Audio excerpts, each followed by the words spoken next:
Police যদি ক্যাম্পাসে ঢোকে আমরা গণভবনে ঢুকবো, এগুলোর সিগন্যাল কিসের ইশারা আপনারা বুঝতে পারেন না?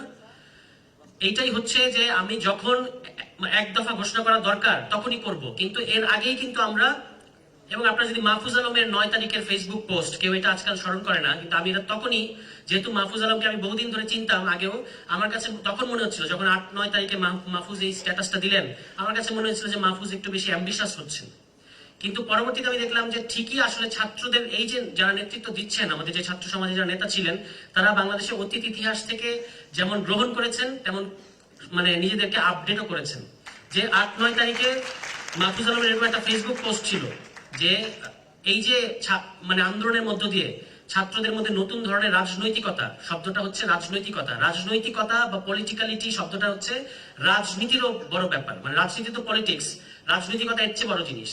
তো তিনি বলছিলেন যে এটার সুফল বাংলাদেশ জনগণ পাবে। তো আমার কাছে মনে হচ্ছে একটা কোটা নিয়ে একটা আন্দোলন শুরু হয়েছে, সেটা নিয়ে মাহফুজ আলমের এই প্রেডিকশন, এটা হয়তো একটু বেশি বেশি, কিন্তু পরবর্তীতে যখন যতই দিন ঘনিয়ে আসলো আমরা দেখলাম যে আমরা এটা নিয়ে গর্বিত অবশ্যই যে আমাদের যারা ছাত্র নেতা ছিলেন, আজকে মাহফুজের অবদান নিয়ে অনেকে প্রশ্ন তোলেন, কোথায় ছিলেন মাহফুজের কথা বলেন। আমরা যারা মাহফুজকে চিনি আমরা জানি তিনি কি করেছেন এই আন্দোলনে এবং তার কি ভূমিকা ছিল। তো এই মাহফুজ আলম, নাহিদ ইসলাম, আবু বাকের মজুমদার, আসিফ মাহমুদ থেকে শুরু করে আমাদের হাসনাত সার্জিস, যারা ক্যাম্পাসে বলেছেন we are open to be killed, এই যে আমাদের ছাত্র সমাজ, এই ছাত্র সমাজ সবসময় বাংলাদেশের জনগণের ঐতিহাসিক যে চাওয়া পাওয়া এটা পূরণ করেছে। এবং এই কারণে আমি বারবার এই প্রশ্ন আমাদের রাজনৈতিক দলগুলোর কাছে করি যে 4 তারিখে যখন আসিফ মাহমুদ বললেন যে আপনারা ছাড়তে হবে ক্ষমতা, ঢাকায় আসো জনতা, কেন এত জনগণ, এত এরকম লাখো লাখো জনগণ কেন আসলে ঢাকামুখী হলেন, এই জিনিসটা রাজনৈতিক দলগুলোকে বুঝতে হবে। ছাত্রদের বিরুদ্ধে নানা ধরনের ফোরন কাটার আগে এই জিনিসটা তাদেরকে বুঝতে হবে। এবং এই রাজনীতি ছাত্ররা আসলে মানে থ্রু আউট দিস 70 ইয়ার্স, আপনি আমাদের 70 বছর ইতিহাস যদি দেখেন, বারবার ইতিহাসের বিভিন্ন কাল পর্বে এই রাজনীতি করেছেন। এবং এখনো আপনাদেরকে রাজনীতি করতে হবে, আপনাদেরকে যেমন ক্যাম্পাস ভিত্তিক রাজনীতি করতে হবে, আপনাদেরকে বুঝতে হবে যে এই মুহূর্তে জাতীয় রাজনীতি কোনটা এবং সেই জাতীয় রাজনীতিতে আপনি কি ভূমিকা রাখতে পারেন।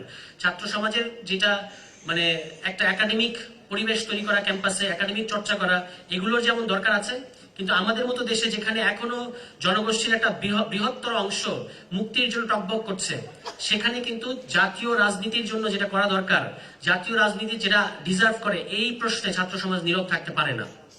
ছাত্র সমাজ যদি নীরব থাকে, আপনারা নিশ্চিত থাকতে পারেন রাজনৈতিক দলগুলো জনগণকে বিট্রে করবে।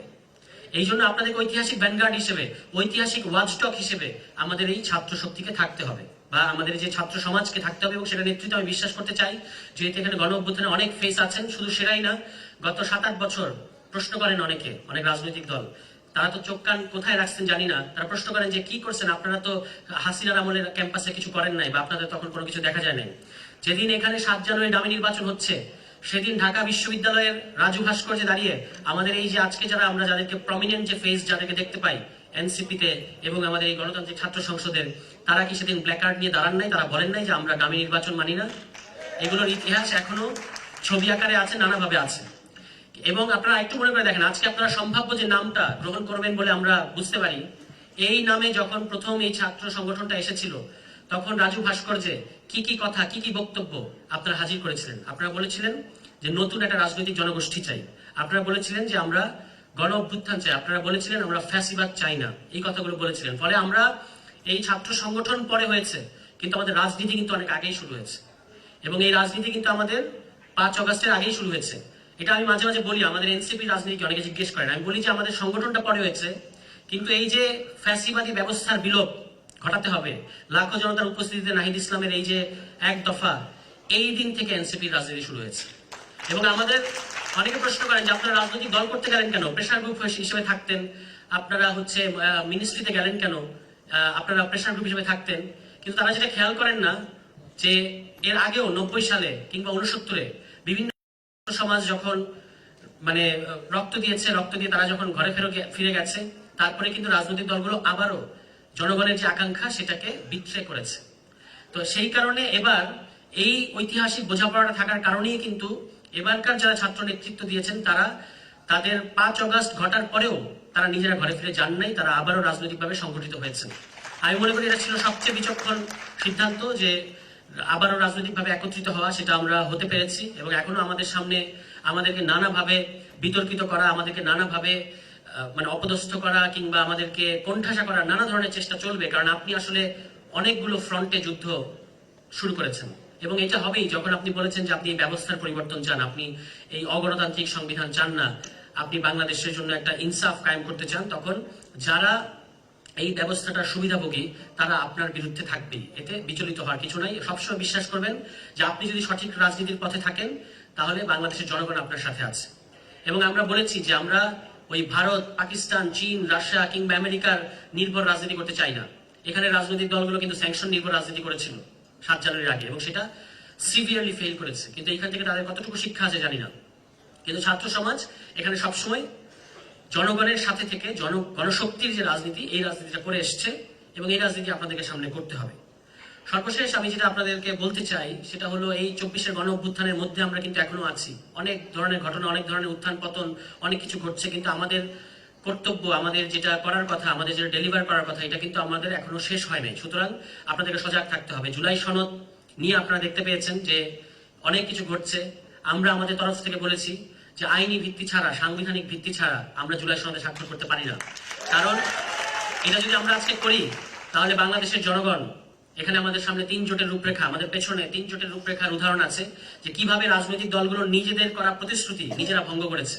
তো শুধু যদি এটা প্রতিশ্রুতি ব্যাপার হয় তাহলে তো এই জিনিসটা আপনারা আবারও বিট্রাই করবেন, এবং তখন এই ঐতিহাসিক প্রতারণার অংশ আমরা হতে পারি না।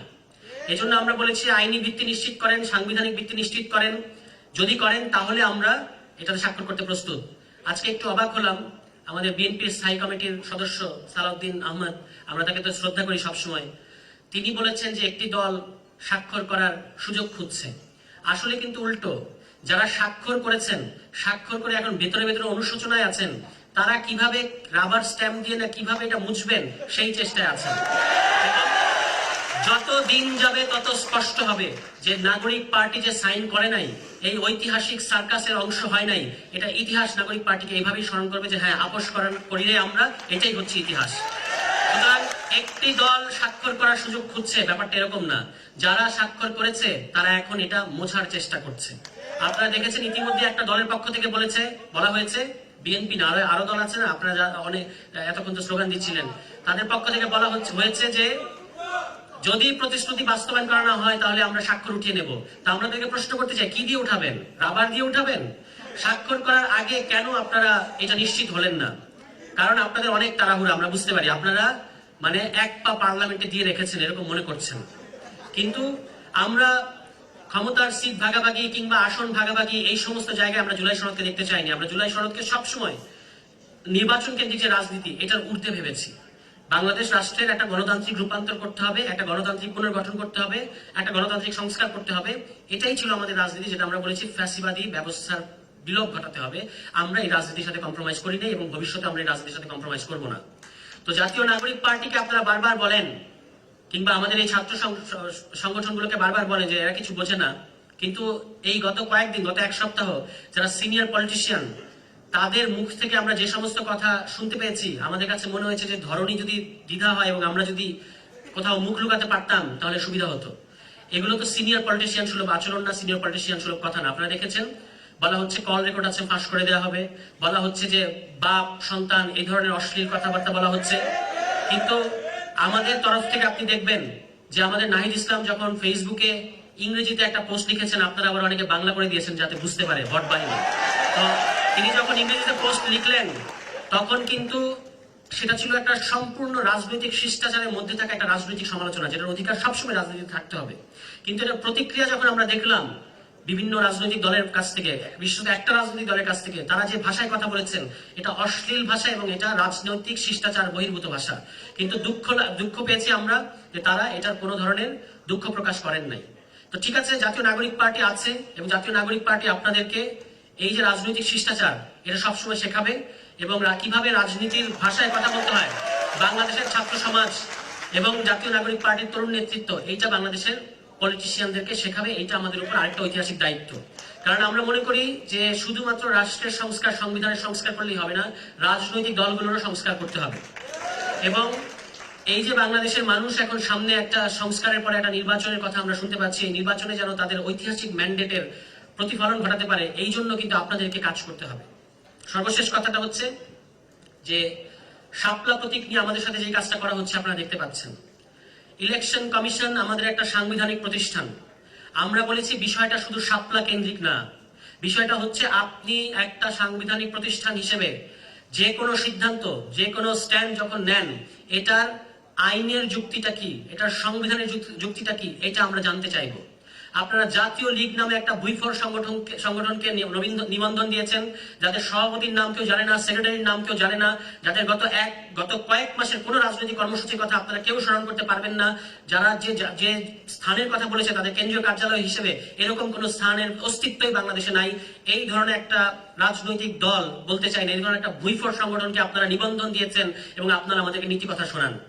আপনারা এই যে এত বড় একটা দুর্নীতি করেছেন, এখানে হয় আওয়ামী লীগের সাথে আপনারা আতাত করেছেন, অথবা আপনারা বড় ধরনের কোনো দুর্নীতি করেছেন। যেটাই করেন, বাংলাদেশের মানুষের ঐতিহাসিক কাঠগড়ায় এই ইলেকশন কমিশনকে দাঁড়াতে হবে যে আপনারা কিভাবে এরকম একটা ভুইফর সংগঠনকে নিবন্ধন দিলেন। অন্যদিকে জাতীয় নাগরিক পার্টির মতো এই সময়ের গ্লোরি, এই পার্টিকে আপনারা একটা প্রতীক নিয়ে ভোগাচ্ছেন। নাসির সাহেবকে আমরা বলতে চাই, সিইসি আমাদের যিনি চিফ ইলেকশন কমিশনার, আপনি একজন সাংবিধানিক প্রতিষ্ঠানের প্রধান হিসেবে আপনার যে দায়িত্ব, প্রত্যেকটা কাজ হতে হবে যুক্তি নির্ভর, প্রত্যেকটা কাজ হতে হবে আইনের উপর দাঁড়ানো। কিন্তু আমরা দেখতে পাচ্ছি আপনি এবং আপনার কমিশন নানা জায়গায় বলছেন যে আমরা ব্যাখ্যা করব না, আমরা প্রয়োজন দেখছি না, আমরা কেন ওদেরকে শাপলা দেব না, এটা বলবো না। এরকম মানে স্বেচ্ছাচারী এবং স্বৈরাচারী অবস্থান, এটা হাসিনার আমলের ইলেকশন কমিশন না। সুতরাং এই গণ অভ্যুত্থানের পরে ইলেকশন কমিশন, আমরা শুরু থেকে বলেছিলাম, আপনারা খেয়াল করে দেখেন, সেদিন আমাদের নেতা নাসিরউদ্দিন পাটোয়ারি কিন্তু ইলেকশন কমিশনের বাইরে এসে একটা কথা বলেছেন যে সমস্ত কিছুর মতো ইলেকশন কমিশনকে বিভিন্ন বড় বড় রাজনৈতিক দল ভাগ করে নিয়েছে, এবং এই কথাটা সত্য। সমকাল সহ বিভিন্ন বড় বড় পত্রিকার রিপোর্ট আপনারা পাবেন যে সিইসি, ইলেকশন কমিশনার সহ বিভিন্ন পদে এখানে বিভিন্ন রাজনৈতিক দল বসিয়েছে। অথচ জাতীয় নাগরিক কমিটি, যাদেরকে আপনারা প্রায় সময় হেয় করে কথা বলেন, তারা কি বলেছিল? তারা শুরু থেকেই বলেছিল, যখন আমরা জাতীয় নাগরিক কমিটি ছিলাম, যে ইলেকশন কমিশন পুনর্গঠন করতে হবে। এটাই হচ্ছে আমাদের রাজনীতি। এবং আমরা গতকালকে আমাদের আহ্বায়কের নেতৃত্বে যে টিম প্রধান উপদেষ্টার সাথে সাক্ষাৎ করেছেন, সেখানে আমরা বলেছি যে ইলেকশন কমিশনকে পুনর্গঠন করতে হবে। এই ইলেকশন কমিশনের অধীনে কোনো সুষ্ঠু নির্বাচন করা সম্ভব না, এবং তারা সাংবিধানিক এবং আইনি প্রতিষ্ঠান হিসেবে তাদের সমস্ত ক্রেডিবিলিটি নষ্ট করেছে।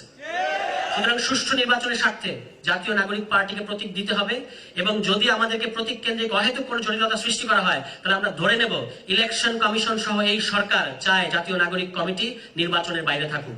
যদি এই ধরনের কোনো পরিকল্পনা নাগরিক পার্টিকে বাদ দিয়ে আপনারা করেন, তাহলে বাংলাদেশের জনগণ আপনাদেরকে ছাড় দেবে না, ঐতিহাসিক ভাবে আপনাদেরকে কাঠ গড়ায় দাঁড়াতে হবে। এই বলে আমি আমার বক্তব্য শেষ করছি, এবং আপনাদের সামনের পথ চলা, বিশেষত আমাদের যারা বিভিন্ন জেলা থেকে এসেছেন, তাদের প্রতি আমার আহ্বান থাকবে যে জেলায় আপনারা যতটা সম্ভব অ্যাকোমোডেটিভ থাকবেন, সবাইকে নিয়ে বিভিন্ন ধরনের যারা আপনারা আছেন তাদেরকে একসাথে করে রাজনীতি করবেন। এবং একটা জিনিস মনে রাখবেন, যে যারা ছাত্র রাজনীতির সিল যাদের গায়ের মধ্যে লাগে, জাতীয় রাজনীতিতে তারা পার্মানেন্ট হয়। সুতরাং আপনারা মন দিয়ে ছাত্র রাজনীতি করবেন এবং এখান থেকে জাতীয় রাজনীতি উঠে আসবেন। ইনশাল্লাহ আশা করি বাংলাদেশের জনগণ আপনাদেরকে মাথার মুকুট বানিয়ে রাখবে। সবাই ভালো থাকবেন। আসসালামু আলাইকুম। অসংখ্য ধন্যবাদ জনাব সারওয়ার তুষারকে। আজকের এই সমন্বয় সভায় ইতিমধ্যে এসে উপস্থিত হয়েছেন